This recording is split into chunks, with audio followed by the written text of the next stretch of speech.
Bonjour les enfants, bon bien aujourd'hui on va faire en vidéo puisqu'on ne peut pas se voir. C'est une recette que j'ai ramenée du Canada quand je suis allé là-bas. C'est une tarte au potiron. Hein. Donc, alors chez vous, vous pouvez acheter la pâte toute faite. Ceux qui veulent se lancer à la faire, je vais vous montrer d'abord la pâte. Bon, moi je fais une pâte sablée. Mais la pâte brisée peut marcher aussi, elle est un peu moins bonne, c'est tout. Donc la pâte sablée, je prends de la farine. Moi je mélange un petit peu de farine d'épeautre et un peu de farine normale. Si vous prenez la farine normale, mieux la 45, elle a plus de gluten, en pâtisserie c'est mieux. Donc je le mets dans mon batteur.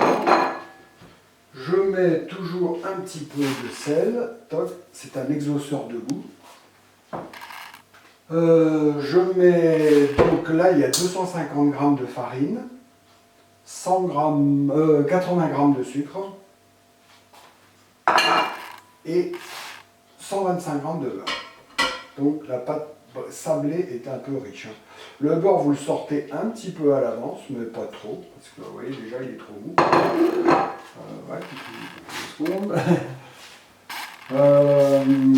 Je mettrai l'œuf après. Donc, toc, allons-y.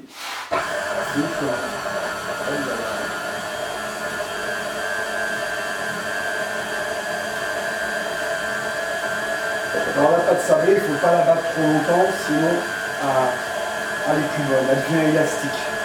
Dès que là je vais d'abord mélanger pour obtenir un espèce de accroche-toi. Pour obtenir un peu comme du sable, c'est pour ça qu'on appelle ça sablé. Au bout d'un moment, la farine et le beurre vont se mélanger et que ça fera une espèce comme du sable. Et là, à ce moment-là, on pourra mettre l'œuf.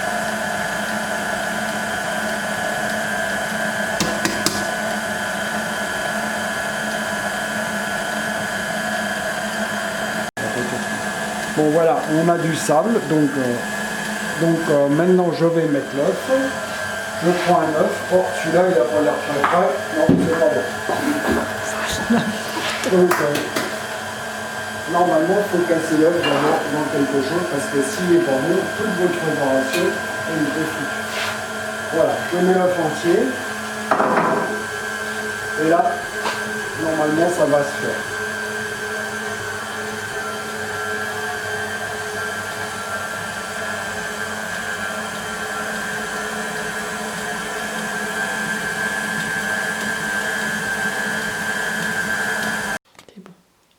Bon, voilà, c'est bon. Donc, j'arrête.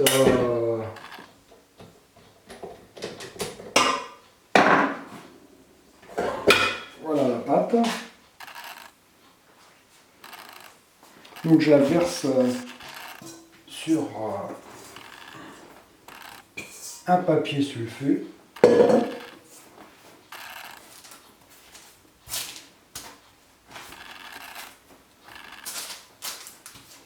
Bon, normalement, je peux, bien sûr, si on veut, bien l'amalgamer pour faire une belle pâte. Mais ce n'est pas mon objectif. Donc, je vais l'aplatir entre deux feuilles de papier sulfure pour éviter de remettre de la farine. Parce que si on met de la farine, ça devient âcre. Voilà.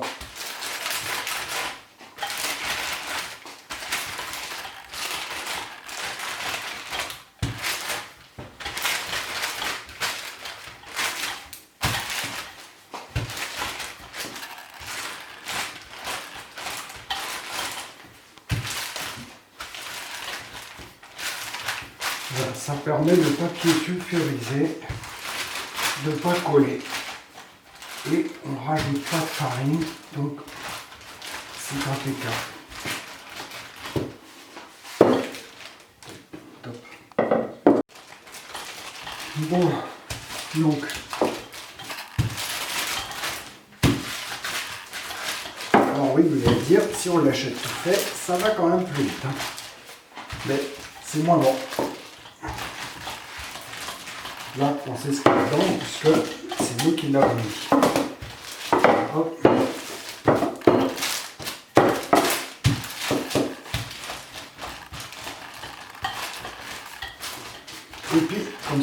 juste pour... Donc je mesure. Encore un petit peu.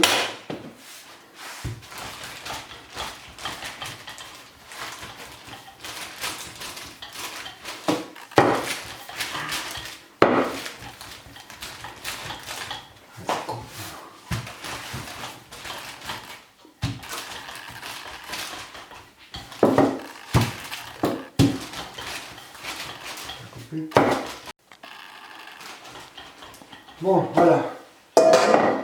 Alors, selon si votre pâte elle est molle ou si elle est trop molle, vous la mettez au frigo un petit peu. Si elle est prête, vous foncez votre moule tout de suite. Donc, alors, il y a plusieurs façons de faire. Hein. Soit vous êtes sûr de vous et vous faites comme ça. Toc, et voilà. Donc, vous rabattez l'intérieur.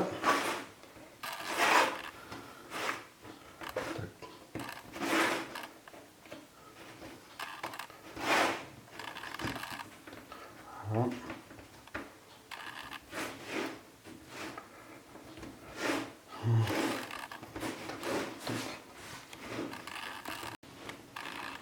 Voilà, vous rabattez, si vous voulez faire un petit effet assez joli, vous rabattez un peu vers l'intérieur et vous foncez comme ça, toc.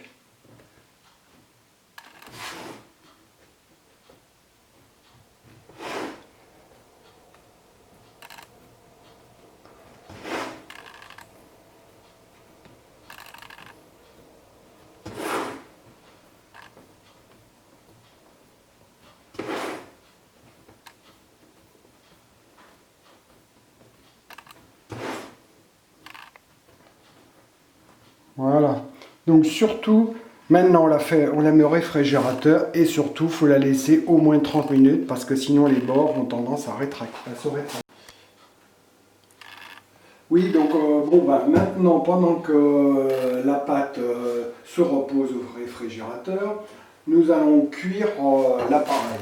Alors donc là, j'ai pris un petit marron du jardin que je vous ai détaillé, donc il y en a 200 grammes, hein, même un petit peu plus, mais bon, 200 grammes que je mets dans la casserole. Je vais mettre un jus d'orange,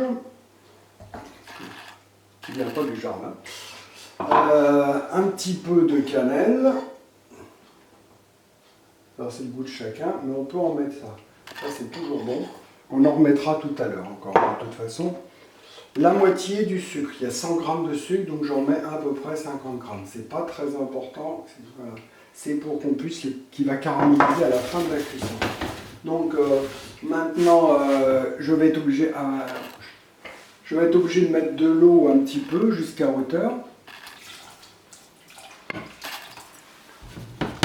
Voilà. Et voilà, donc je vais faire cuire comme ça jusqu'à ce qu'il n'y ait plus d'eau du tout.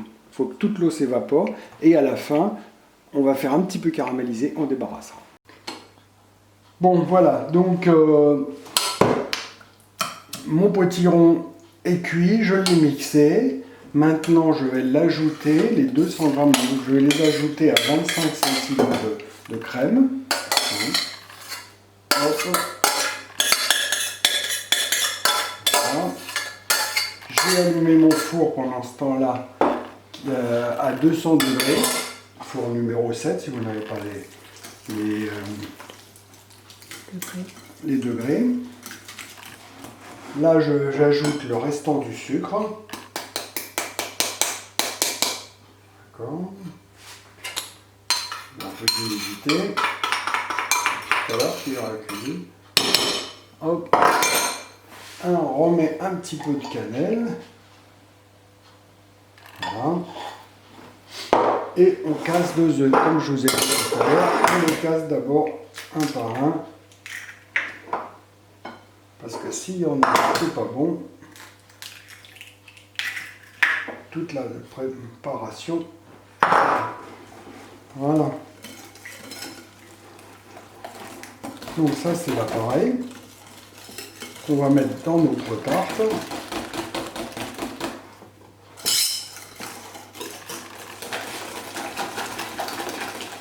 J'ai pas trop mixé exprès parce que j'aime bien qu'il y ait des tout petits morceaux. Si vous voulez mixer plus, c'est selon votre goût. Voilà, donc hop, je sors ma pâte grise sablée. Je verse dedans.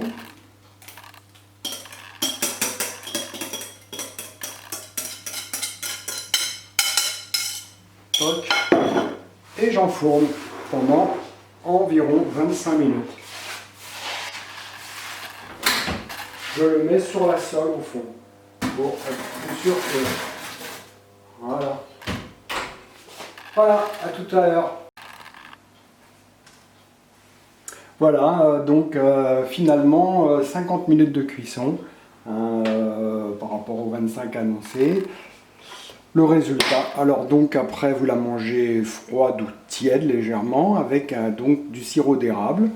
Vous pouvez en décoration, il y en a qui remettent du sucre comme ça, un peu cristallisé par-dessus. Hein. Alors bien sûr, avec un petit... sinon avec une petite tamisette, c'est un peu plus régulier que là, je fais un petit peu... voilà. Donc vous allez voir, bon bah c'est sympa, ça change un peu. Hein. C'est moins sucré qu'une autre tarte. Bon voilà, bah, bon appétit!